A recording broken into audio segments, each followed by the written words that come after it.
Paano kung malugi ang negosyo mo? Paano kung matanggal ka sa trabaho na kailangan mo at ng pamilya mo? Paano kung magloko ang asawa mo? Paano kung maligaw ng landas ang anak mo? Paano kung magkasakit ka ng malubha o ang mahal mo sa buhay? Paano kung sa inyong pamilya mayroong mamatay? Sagad pa natin.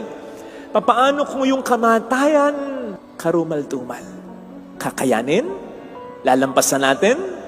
Kakapit pa rin ba tayo sa pananampalataya natin? Palagay ninyo. Palagay natin. Mother, knock on wood. Wag naman sana. Pwedeng may mangyaring ganito sa atin pagdating ng panahon.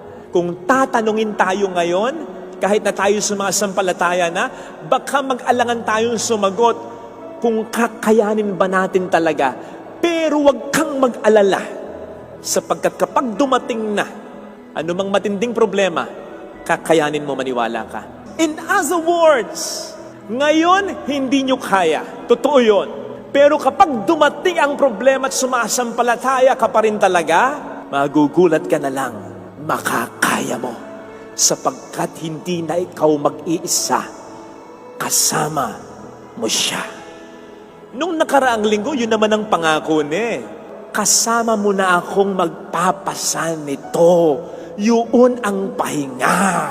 Huwag mong isipin at huwag mong idasal, Lord, wala sana akong ma-encounter matinding problema. Kasi habang tayo nabubuhay, hindi tayo makaliligtas sa matinding problema. Hindi naman po pwedeng hindi tayo mamatay. Hindi naman po pwedeng hindi mamatay ang mahal mo. Di ba? Hindi realistic yung dasal na yon.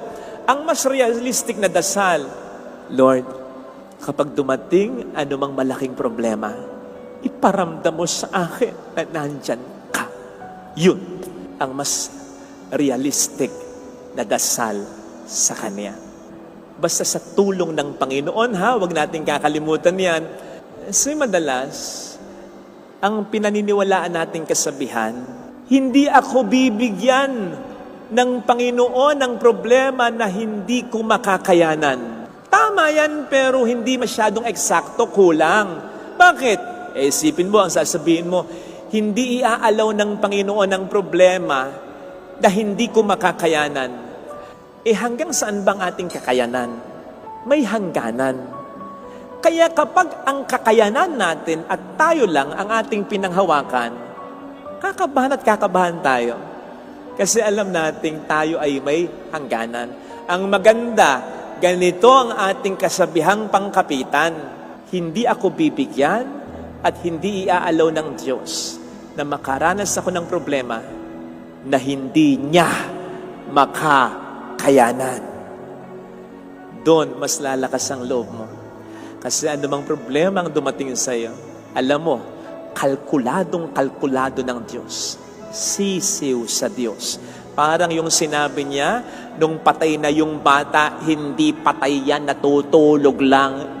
Imagine, pagtulog lang kay Kristo, ganon kaliit ang kapangyarihan para kay Kristo ng kamatayan.